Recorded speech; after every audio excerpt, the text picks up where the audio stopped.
आज हम भारतीय प्राचीन इतिहास पढ़ेंगे, जिसमें देखते हैं सिंधु घाटी सभ्यता। सिंधु घाटी सभ्यता को हड़प्पा सभ्यता भी कहते हैं, इंडस वैली सिविलाइजेशन। हड़प्पा सभ्यता, सिंधु घाटी सभ्यता, इसमें हम देखते हैं ये सभ्यता, सिंधु घाटी सभ्यता का नाम सिंधु घाटी क्यों पड़ा, इसके बारे में देखते हैं। सिंधु घाटी सभ्यता जो सिंधु नदी है उसके किनारे खुदाई किया गया है, इस वजह से सिंधु घाटी सभ्यता कहा जाता है।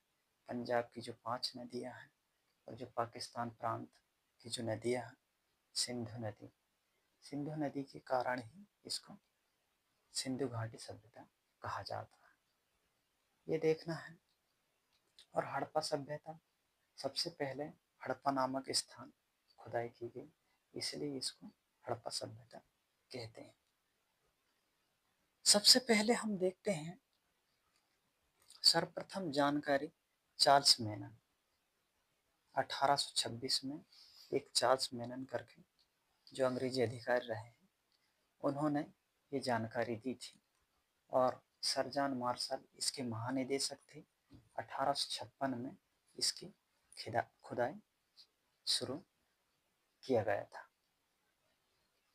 सिंधु घाटी सभ्यता देखते हैं तो यह है 2500 से 1500 BC, इसके आसपास से, मतलब 1500 से 2500, 2500 से 1500। ये अगर कार्बन ट्रेडिंग के देखें तो ये 2350 से 1750 BC, बिफोर क्राइस्ट, मतलब ईसा मसीह जन्म के पूर्व। ये 2350 से 1750 तक। ध्यान रहे, ईसा मसीह का जो जन्म को हम 0 मानते हैं और ऊपर पहले की जो गिनती है वो 2350 से 1750, मतलब उल्टी गिनती चलती है। और जब जन्म के बाद जो है वो ईसवी सीधी गिनती चलती है, ये ध्यान रखना है। हम देखते हैं हड़प्पा सभ्यता। हड़प्पा सभ्यता, हड़प्पा सभ्यता सबसे पहले दयाराम साहनी ने 1921 को इसका खोज किया था और इसकी खुदाई करवाए गए। ये रावी नदी के किनारे है और पाकिस्तान मांटगोमरी जिला में है, ये ध्यान रखना है। तो सबसे पहले यही देखना है कि हड़प्पा सभ्यता की खुदाई किसने की, तो दयाराम साहनी 1921। ये कहाँ पर है, ये मांटगोमरी जिला, रावी नदी के किनारे, पाकिस्तान, ये ध्यान रखना है। इसमें खुदाई करवाने पर बहुत सारे इसमें अन्नागर मिला है, सभा भवन मिला है और भी अन्य सामग्री मिली है। इसमें जो परीक्षा के उपयोग की दृष्टि है उसके अनुसार हम पढ़ेंगे।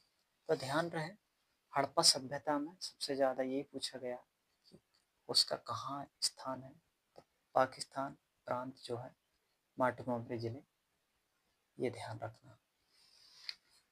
इसके बाद हम मोहनजोदड़ो देखते हैं। मोहनजोदड़ो, दड़ो का अर्थ होता है टीला, ये ध्यान रखना है। और 1922 में इसमें राखलदास बनर्जी ने इसकी खुदाई करवाई थी। ये भी पाकिस्तान में सिंध प्रांत, लारकाना जिला है, सिंधु नदी के किनारे ये है, ये ध्यान रखना है। इसमें भी अन्नागर, सभागार और स्नानागार। स्नानागार का ये अर्थ होता है उसमें सभी लोग चौकोर में स्नान करते थे। अन्नागार मतलब अनाज रखते थे। और भी इसमें कुछ सोने चांदी, टेराकोट, सूती के कपड़े इसी में मिला है मोहनजोदड़ो में, ये ध्यान रखना है। कपास का। कपास का सबसे पुराना कपड़ा मिला है, इसलिए भारत वाले लोग कहते हैं कि कपास सबसे पहले और कपड़े बनाना सबसे पहले भारत ने विश्व को सिखाया करके, ये ध्यान रखना है। चनुदड़ो 1935 में अर्नेस्ट मैकी ने किया था इसमें खोज, ये ध्यान रखना है। ये भी पाकिस्तान में है। चनुदड़ो, हड़प्पा और मोहनजोदड़ो और चनुदड़ो, ये तीनों पाकिस्तान में है, ये ध्यान रखना है। और इसमें चनुदड़ो में लिपस्टिक मिला है और मोती मोहर। उस समय मोहरें क्या है, जैसे आज का जो रुपया पैसा चलता है, उस समय मोती मोहर वगैरह चलते थे, ये ध्यान रखना है। इसके बाद देखते हैं हम धौलावीरा। ये धौलावीरा गुजरात में है। 1994 में इसकी खुदाई करवाई गई थी, ये ध्यान रखना है। धौलावीरा जो है गुजरात में है। इसके बाद देखते हैं हम राखीगढ़। राखीगढ़ हरियाणा में है। 1998 में राखीगढ़ भारत का सबसे बड़ा स्थल है, सबसे बड़ा स्थल है। और इसके बाद देखते हैं रंगपुर। ये गुजरात में है रंगपुर। यहाँ पर चावल की भूसी मिली है, चावल की भूसी मिली है, ये ध्यान रखना है। रंगपुर में चावल की भूसी। इसके बाद देखते हैं लोथल गुजरात। ये भोगवा नदी के किनारे है। कई बार पूछा गया कि लोथल किस नदी के किनारे है, तो भोगवा नदी। इसमें बंदरगाह और नाव ये मिले हैं। तो बंदरगाह के शख्स जो हैं वो लोथल में, बहुत इम्पोर्टेंट क्वेश्चन है, ये ध्यान रखना है। और यहाँ भी चावल की भूसी मिली है। और यहाँ पर युगल सावधान, मतलब इसमें दो दो जोड़े से मतलब दफनाया जाता था। सावधान जो है, सावधान है जो, मतलब कि जो शव रहते थे उनको युगल मतलब जोड़े से दफनाए जाते थे, ऐसा, ये ध्यान रखना है। इसके बाद कालीबंगा, ये राजस्थान में है। इसमें काली चूड़ियाँ और जुते हुए खेत मिले हैं, मतलब उसमें खुदाई करे हैं तो काली चूड़ी प्राप्त हुई और जुते हुए खेत, मतलब उस समय ये जुते हुए खेत है। इसके बाद बनावली, ये हरियाणा में है। इसमें हल खिलौने मिट्टी के मिले हुए हैं, ये ध्यान रखना। इसके बाद देखते हैं सुरकोतड़ा, ये गुजरात में है। सुरकोतड़ा, सुरकोतड़ा ये गुजरात में है। घोड़े के अवशेष मिले हैं। इससे ये सिद्ध होता है कि भारत में पूर्वज या पुराने समय से ही घोड़े का उपयोग करते थे। और एक्चुअली क्या है कि अंग्रेज लोग कहते हैं कि भारत को हमने लाके घोड़ा दिया, ऐसा है। तो भारत वाले कहते हैं कि हमारे पास साक्ष्य है, पहले से ही भारतवासी के पास घोड़ा था कर, ये ध्यान रखना है हम लोगों को। इसके बाद देखते हैं हम लोग भारत के नक्शे पर। भारत के नक्शे पर देखें तो यहाँ पर हड़प्पा है, तो मोहनजोदड़ो है, इधर चांदगढ़ है, और यहाँ पर लास्ट में है सूतकांगेडोर। तो पूछता है कि पश्चिम में, भारत के पश्चिम में कौन सा स्थान है हड़प्पा जो खुदाई की, तो सूतकांगेडोर। उत्तर की ओर मांडा है जम्मू कश्मीर में, और पूर्व की ओर आलमगीरपुर उत्तर प्रदेश में है, और दक्षिण की ओर देमाबाद ये महाराष्ट्र में है। ये कम से कम नहीं थे 12-13 लाख लगभग है इसका एरिया। अगर पूर्व से पश्चिम तक 1600 किलोमीटर आता है, उत्तर से दक्षिण तक ये 1400 किलोमीटर तक सामान्यतः देखा जाता है। इसके बाद देखते हैं हम विशेष नगर नियोजन इस सभ्यता की में मुख्य रही है कि उस समय सड़कें जो है सीधी होती थी, 90 अंश कोण डिग्री काटती थी, और उस समय नालियां हैं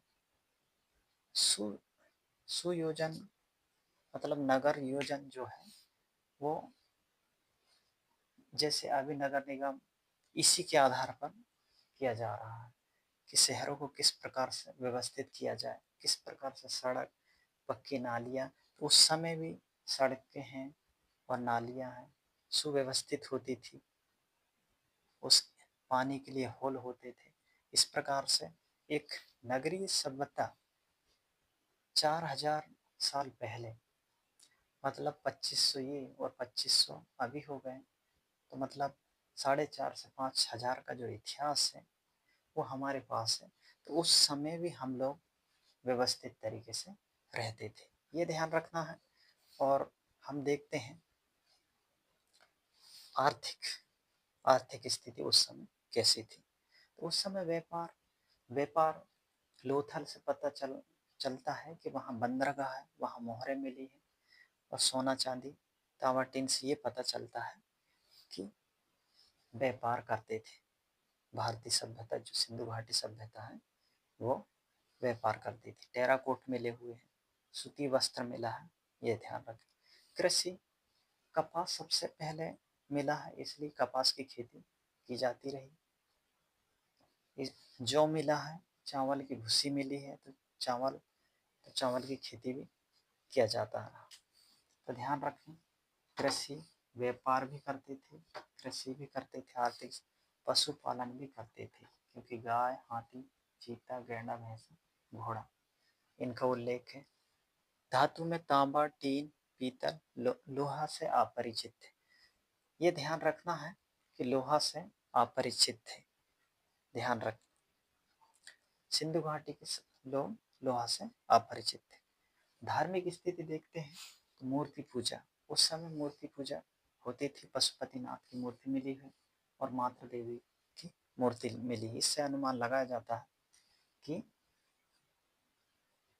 जो धार्मिक स्थिति थी ये मातृ देवी और वृक्ष वगैरह की पूजा करते थे। सामाजिक स्थिति उस समय मात्र सत्तात्मक स्थिति रही है, क्योंकि मातृ देवी की पूजा से ये पता चलता है कि मात्रात्मक सत्ता थी, मतलब महिलाओं को सम्मान बराबर दिया जाता था। लिपि की बात करें तो चित्राक्षर लिपि थी, मतलब चित्रों के द्वारा लिपि रहती थी। तो ये ध्यान रखना है कि सिंधु घाटी सभ्यता जो है, ध्यान रखना है। एक बार मैं रिपीट करके बता देता हूँ। हड़प्पा सभ्यता, सिंधु घाटी सभ्यता, सबसे पहले चार्ल्स मेनन ने जानकारी दी थी और सार्जन मार्शल ने खुदवाई की थी 1856 में, और 1826 में जानकारी दी थी। और हड़प्पा जो है, हड़प्पा पाकिस्तान के मोंटगोमरी जिला, रावी नदी के किनारे है, ये ध्यान रखना है। और इसको दयाराम साहनी ने खुदाई की थी। इसके बाद मोहनजोदड़ो है, ये राखलदास बनर्जी ने 1922 में इसकी खुदाई करवाई थी, ये ध्यान रखना है। और इसके बाद चन्हूदाड़ो आर्केनमेस्ट 1935, धौलावीरा गुजरात, राखीगढ़ हरियाणा में है, रंगपुर गुजरात, लोथल ये गुजरात में है, कालीबंगा राजस्थान, बनावाली हरियाणा, सुरकोतड़ा गुजरात। और इसके बाद देखते हैं मांडा जम्मू कश्मीर, सुतकांगेडोर पाकिस्तान, और आलमगीरपुर ये उत्तर प्रदेश में, देमाबाद महाराष्ट्र में। ये ध्यान रखना है। आर्थिक आर्थिक और धार्मिक और सामाजिक, ये उस समय राजनीतिक का उतना विशेष नहीं है। उस समय लोकतंत्र माना जाता है, वैसे लोकतंत्र जो रहते थे, तो राजनीतिक में भी उस समय चुनाव होता रहा होगा, ऐसा समझा जाता है। परिपक्व, क्योंकि समाज सभ्यता की ओर देखते हुए उस समय लोकतंत्र रहा होगा, ऐसा समझा जाता है। जब इतनी विकास और विकसित सभ्यता थी तो ये कैसे, मतलब समाप्त हो गई, पतन हो गए। जब इतना हमारा भारत या सिंधु घाटी सभ्यता जो इतनी वेल डन तरीके से रही, तो इसका पतन कैसे हो गया। कुछ इतिहासकारों का कहना है कि बाढ़ आई होगी, बाढ़ आया होगा, और सब जो इधर 5 नदियाँ बहती हैं पाकिस्तान की ओर, सब नदी से बाढ़ आ गया, तो ये पूरी सभ्यता नष्ट हो गई। ये समझे जाते हैं, कुछ लोग समझे जाते हैं कि जलवायु परिवर्तन सूखा पड़ गया होगा, गर्मी आ गई होगी या ठंडी ज़्यादा हो गई होगी। इस तरह से जलवायु परिवर्तन से सभी लोग समाप्त हो गए होंगे ऐसा। कुछ लोगों का कहना है यूनान है, मिस्र है, आर्यन है या मुस्लिम आक्रमण है, इनने आक्रमण करके सब मार डाला या ख़त्म कर दिया। इस तरह से ये सभ्यता, सिंधु घाटी की सभ्यता का समाप्त होती है। तो ध्यान रहे, इस तरह से प्राचीन भारतीय इतिहास आपको समझ आया होगा। अगर नहीं समझ में आया होगा तो इसे कमेंट करके ज़रूर बताएं। Thank you for watching.